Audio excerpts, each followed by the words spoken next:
Call of Duty. When I was in high school, this was my life. I'd get home from a long day, fire up my Xbox, and then proceed to get into abusive screaming matches with people I didn't know. It was a simpler time, it was a gratifying time, and it was most definitely a racially insensitive time. Maybe I'm just being a nostalgic boomer who's looking back on the past with rose-tinted glasses, but I can't help how I feel. I mean, for goodness sake, I have over 2 billion wins in Modern Warfare 2. Okay, a kid from school modded my account, but the point is, life was good, and that kid went on to become a pastor. He used to charge $5 to prestige our accounts, and now the Malacca charges $5 to get into heaven. His life took a pretty strange turn, just like my enjoyment of this franchise.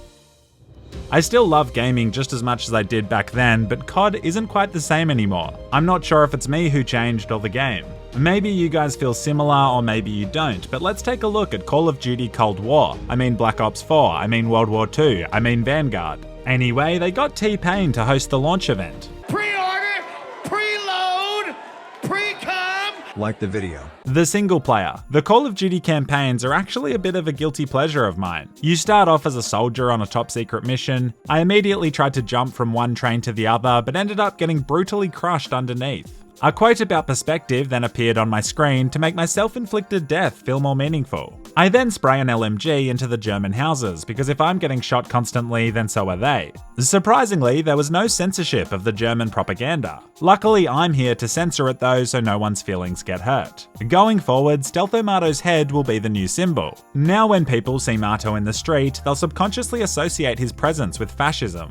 It actually really tilts me the way pop culture portrays World War II history. It was a world-defining war that had such an impact on the international landscape. You always hear about the Allies and the Axis powers, but never the quick-scoping big dick boys that really turned the tide. The next mission, we took on the role as a paratrooper. One of my friends who was on fire selfishly burnt my parachute, and I fell to the ground and became isolated from my unit.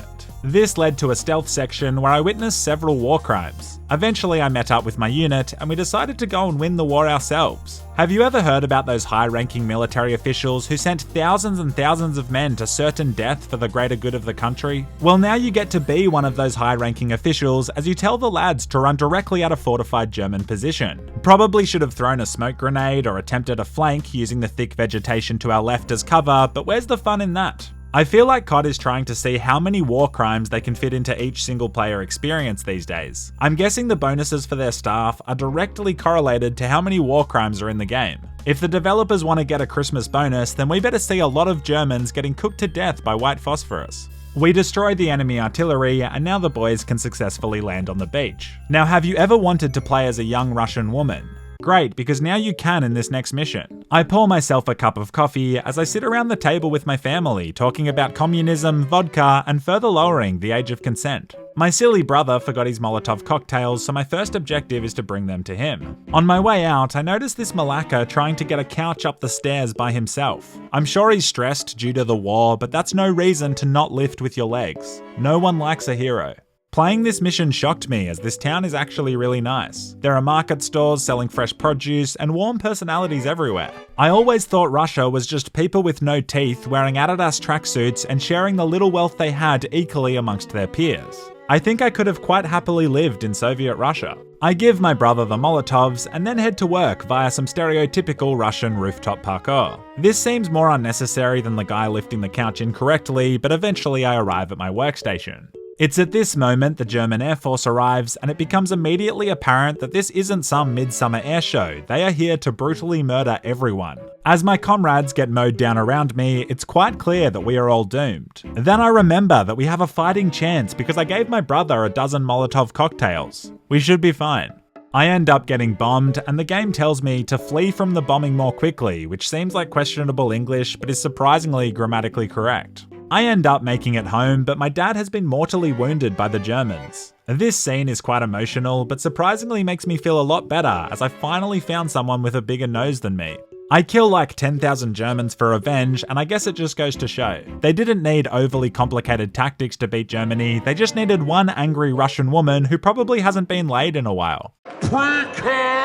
The next mission, we play as a US pilot on a counterattack following Pearl Harbor. It actually looked really cool coming out of the clouds and seeing all the squadrons in formation. We proceed to bomb the Japanese aircraft carriers in what was one of the most crucial wins for America in the war. Japan can take comfort in knowing that this is as bad as it gets for them. Well, at least for about 4 years or so. I end up crashing in the jungle and decide it's time to check out the zombie game mode. So you have to pick a loadout, and I go with the shotgun because I'm a big guy. I get matched up with a clan called Quiz, and they all seem pretty chill. We're not on voice comms, but we do the sacred teabagging ritual, which cements an instant bond between us. For me, Zombies has always been a smoke game mode. There's nothing better than rolling a joint and seeing how deep you can go in a session of Zombies with the boys. So that's what I did. Well, I didn't actually roll a joint. I vape my weed now because it's healthier, and I want to make sure I don't die before the next Call of Duty release. You see, I managed to get a medicinal marijuana prescription, so my plug is now just my local chemist. I'm secretly hoping I get pulled over and drug tested just so I can wave the piece of paper in the police officer's face while singing, "You Can't Catch Me." My old plug was my hairdresser. It was amazing. I'd go and kill 2 birds with 1 stone, getting a fresh cut and whatever else I needed. One day I'm sitting there getting a trim and my dealer/barber asks me if I have any weed he can buy. I was like, dude, I think you're getting our roles mixed up. You're meant to be the one who has it. He wasn't joking, and just like that, my entire town supply of weed was gone. Mostly due to all the lockdowns, so that's why I got a medicinal, and I've officially gone way off track here. I'm actually not 100% sure why I'm telling this story. I played with these quiz guys for around 2 hours and we got pretty deep into the game. I ended up getting 1,664 kills, and the only time I went down was when the game glitched and I couldn't move. Either I'm a beast, or far more likely they need to make this a bit harder. We didn't even die, it was just that it was 2 AM and we decided to voluntarily leave so we could sleep. I warn you that I'm going to sound like a nostalgic boomer again, but I kind of miss the old Zombies. Just having normal rounds and windows to repair and such. Let's move on to the meat and potatoes of the franchise. Call of Duty's multiplayer has taught me many valuable life lessons over the years, like to always reload, even if you only shot 1 bullet, and have extended mags. To blame your teammates for any death or loss, even if there's nothing they could have done. That claymores are a fun piece of equipment, as dying to a small anti-personnel mine you can barely see is cool. That whenever you accidentally throw a care package off the map, it will always have a rare killstreak reward in it. That the NPC pilots who fly the attack helicopters are bandwagon fans, as they'll only come and offer you air support if you get 7 kills in a row. And that the voice chat in COD lobbies will never not be hilarious. I'm actually so gutted, as I got so many recordings of people just screaming at each other, but for whatever reason my Elgato didn't record game chat.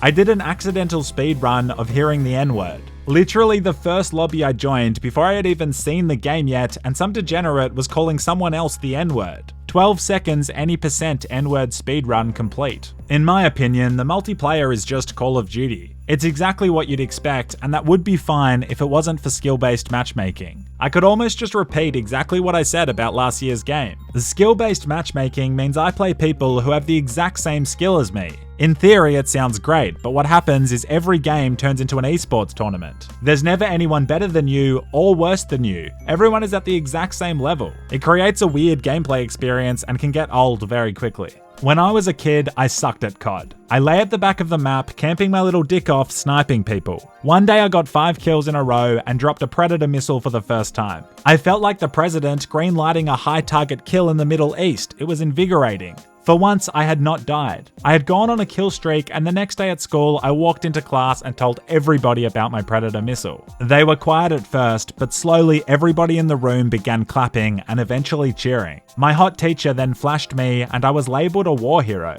I may be embellishing this story slightly, but the point is personal growth. I sucked at COD, so I practiced and I got better and then was rewarded for my efforts. Eventually I learned that checking corners, drop shotting, playing the objective, and breaking up with my girl would make me an even better player, and then one day I got a tactical nuke. It was the best day of my young life. That shit's gone. If you change your playstyle to try and improve, you simply verse harder opponents, and I'm not a fan of that system. I think they need a ranked and a social playlist, but I'll leave it there, that's my rant done. I am very excited to see the new Warzone map and get back into that. It'll probably be like 3,000 gigabytes and I'll have to delete all my other games, photos, and my incredibly tasteful adult video library. A few of you have been asking for a Fat Tony update. He's keeping the weight off, which is admirable, but he mostly just sleeps all day. For a stray cat, he's getting pretty friendly as he wants to sit on me quite a bit. He actually just follows me around all day. Anna's been calling him my shadow, it's actually really cute. We adopted another stray years ago and she hates Tony. She bullies him, so I'm trying to teach Tony to stick up for himself, but it's challenging trying to teach a small cat to fight. Might have to get him a tiny knife or something. Anyway, let me know what you think of Vanguard. GTA Definitive Edition releases soon, and I can't wait to get videos out on those. Otherwise, thanks for watching, you absolute legends. Until next time, and as always, stay classy.